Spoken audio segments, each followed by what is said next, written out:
खुद हमारे फ्रेंड्स भी होते हैं, खुद पढ़ लेते हैं, लेकिन हमें बोलते हैं अरे भाई मैंने भी नहीं करा, चलना छोड़ बाद में देख लेंगे, क्योंकि हम रील्स देखते हैं, पता ही नहीं चलता 2-3 घंटे बीत जाते हैं। तो वो चीजें ना आपको डिस्ट्रैक्शन से बचाएंगी। आपको टाइमर लगाना है जिसको हम माइंड मैप्स बोलते हैं, जो आपकी चीजों को ना बहुत जल्दी से रिकॉल करा देता है। So hey guys, welcome back to Shalini academics. मेरा नाम शालिनी वर्मा है और आज मैं आप सभी के साथ डिस्कस करने जा रही हूँ स्ट्रैटेजी। जी हाँ, किस तरीके से आप 95 मार्क्स ला सकते हैं अपने एग्जाम में, आज हम वो देखेंगे। एंड तक जरूर देखना है ये वीडियो, बिकॉज एंड में एक ब्रह्मास्त्र टिप देने वाली हूँ मैं आपको, जो आपको बहुत ज़्यादा हेल्प करेगी। तो चलिए देख लेते हैं। सबसे पहला स्टेप जो है 95 मार्क्स लाने का, वो है सेट योर गोल्स। जी हाँ, आपको अपने गोल्स सेट करने पड़ेंगे कि आप किस तरीके से पढ़ाई करेंगे। एक होता है लॉन्ग टर्म गोल कि आपने 95 मार्क्स लाने हैं, ये आपका लॉन्ग टर्म गोल है। लेकिन शॉर्ट टर्म गोल्स वो होते हैं जो आपको लॉन्ग टर्म गोल्स को अचीव करने में हेल्प करते हैं। तो आपको ना वीकली प्लान बनाना पड़ेगा कि आप वीक में कितना कितना करोगे, और आपको सब सब्जेक्ट लेके चलने पड़ेंगे। सो वो किस तरीके से आप डिसाइड करेंगे, वो चार्ट पेपर आपकी स्टडी टेबल पे जहां आप पढ़ते हैं वहां लगा होना चाहिए, प्लस आपका गोल लिखा हुआ होना चाहिए। जब तक आप लिखोगे नहीं ना, तब तक आपको पता नहीं चलेगा कि आपको क्या अचीव करना है। सो रिटन में जरूर होना चाहिए और आपकी प्लानिंग बहुत अच्छे से होनी चाहिए कि ये टॉपिक करते हुए मैं अपने लॉन्ग टर्म गोल को अचीव करूंगा। नेक्स्ट टॉपिक जो है वो है सिलेबस। सिलेबस आपको आइडेंटिफाई होना चाहिए। आप सब जने जानते हैं कि एनसीईआरटी ने न्यू सिलेबस जो है वो इंट्रोड्यूस करा है। नई बुक्स के अकॉर्डिंग सिलेबस थोड़ा सा चेंज हुआ है। सो मैम हम कैसे अचीव कर सकते हैं नई बुक्स को? आप एनसीईआरटी की ऑफिशियल साइट पे जाओ, वहां पर एनसीईआरटी टेक्स्ट बुक टाइप करो, आपको एनसीईआरटी की सारी न्यू एडिशन के अकॉर्डिंग बुक्स मिल जाएंगी। वही आपका सिलेबस है, वही चीजें पढ़नी है जो उस बुक में होगी। अदरवाइज बहुत सारे बच्चे ऐसे जिन्होंने नया ही सेट ले लिया है, तो वो तो और अच्छी बात है, और जिन्होंने नहीं लिया है तो वो मेरी सिलेबस वीडियो दे सकते हैं। मैंने उसमें बता रखा है कि क्या क्या चीजें आ रही है, कौन कौन सी चीजें कट चुकी हैं। आगे मूव करते हैं। नेक्स्ट है प्लान योर वर्क। आपका जो वर्क है वो प्लान होना चाहिए।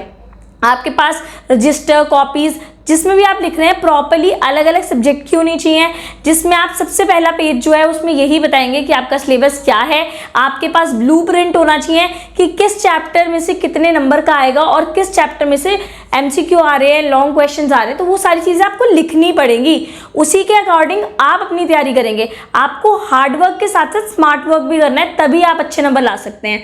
आगे दे रखा है क्लियर बेसिक कॉन्सेप्ट। देखो बहुत सारे बच्चे ऐसे हैं जिनका अभी भी बेसिक कॉन्सेप्ट क्लियर हुआ नहीं है, अभी भी उन्हें मतलब प्लस माइनस मल्टीप्लाई, तो ये सारी चीजें ना आप पहले क्लियर करो।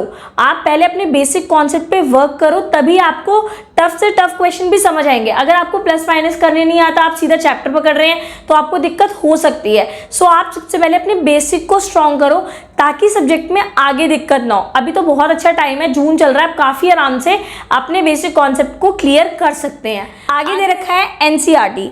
आपने एनसीईआरटी की बुक को फॉलो करना है। सबसे पहले अपनी एनसीईआरटी की बुक फिनिश करो। आपने एनसीईआरटी की बुक कम से कम 3 बार एग्जाम से पहले फिनिश करनी ही होती है।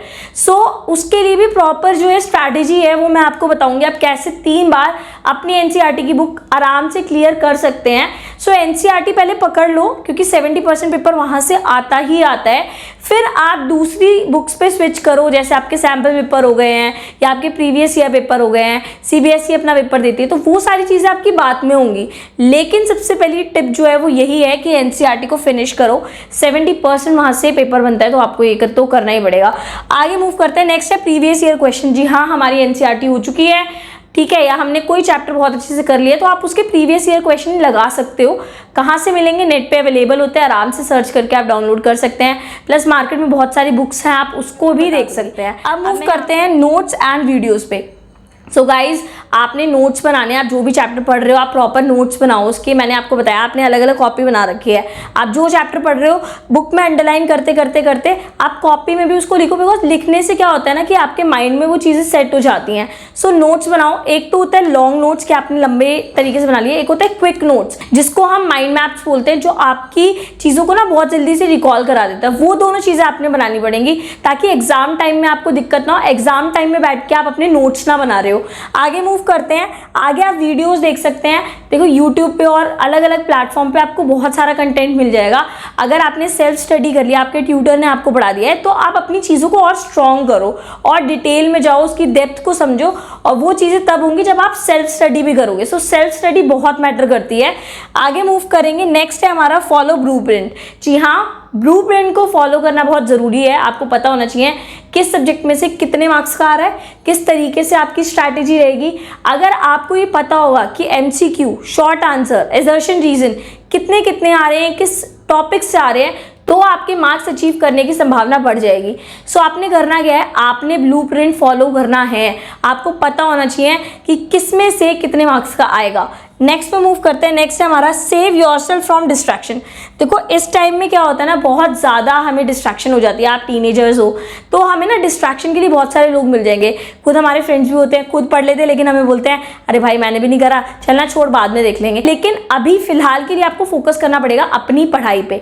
आपको डिस्ट्रैक्शन से दूर रहना है, आपको फ़ोन कम यूज़ करना है, आपने इधर उधर की बातों में कम इन्वेस्ट होना है। आप ना टाइमर लगा लो अपने फ़ोन में कि ना इतने टाइम के बाद जो है वो बच जाए और आपको पता चल जाए कि अब मेरा स्टडी का टाइम हो गया। क्योंकि हम रील्स देखते हैं, पता ही नहीं चलता 2-3 घंटे बीत जाते हैं। तो वो चीज़ें ना आपको डिस्ट्रैक्शन से बचाएंगी। आपको टाइमर लगाना है और ताकि आप अपने फ़ोन की डिस्ट्रैक्शन से बच सकें। आगे मूव करते हैं। आगे जो ब्रह्मास्त्र ट्रिप मैं आपको देने वाली थी, ये सारे पॉइंट्स हमारे कवर हो गए हैं। आगे जो ब्रह्मास्त्र ट्रिप है वो ये है कि आपने कभी भी ना एक दिन में सिर्फ एक सब्जेक्ट नहीं पढ़ना है, आपने मल्टीपल सब्जेक्ट्स पढ़ने हैं। बिकॉज एक सब्जेक्ट ना आपको सिर्फ उसी में महारत हासिल करवा देगा। आपने ना अलग अलग थोड़े सब्जेक्ट्स पढ़ने, ताकि ना आप उस पर्टिकुलर सब्जेक्ट से ना अपना इंटरेस्ट ना खो दो। आप जब थोड़े सब्जेक्ट पढ़ोगे ना, एक तो ये बेनिफिट होगा कि आपका सारा सब्जेक्ट कवर अप हो रहे हैं। दूसरा बेनिफिट ये है कि आप बोर नहीं होगे। तीसरी चीज़, आप स्विच करके पढ़ोगे तो आपका इंटरेस्ट बरकरार रहेगा। सो आई होप आपको ये लास्ट वाली टिप काफ़ी अच्छी लगी होगी। सो आपके ये सारे पॉइंट्स अगर आप कवर कर लेते हो तो मैं आपको गारंटी देती हूँ 95% तो डेफिनेटली आएंगे। प्लस सेल्फ स्टडी बहुत मैटर करती है। जितना ज़्यादा हो सके ना प्रैक्टिस करो, प्रैक्टिस से ही जो है नंबर खिंचते हैं। प्रीवियस ईयर क्वेश्चन पेपर देखो कि कहाँ से क्या आ रहा है, किस टॉपिक को उठाऊं कि मेरे नंबर अच्छे आ जाएं। ठीक है, फॉर एग्जांपल मैं लाइट चैप्टर का लेती हूँ, मुझे ये पता है कि लाइट में से न्यूमेरिकल ज़्यादा आते हैं, तो आप न्यूमेरिकल पोर्शन पे ज़्यादा फोकस करो ना, बिकॉज वहाँ से आपके नंबर खिंच सकते हैं। सो अगर आप पुराने पेपर को एनालाइज करोगे तो आप अच्छा परफॉर्म कर पाओगे। So thank you guys, I hope आपको ये वीडियो काफ़ी इन्फॉर्मेटिव लगी होगी। If you really like my videos please press the bell icon.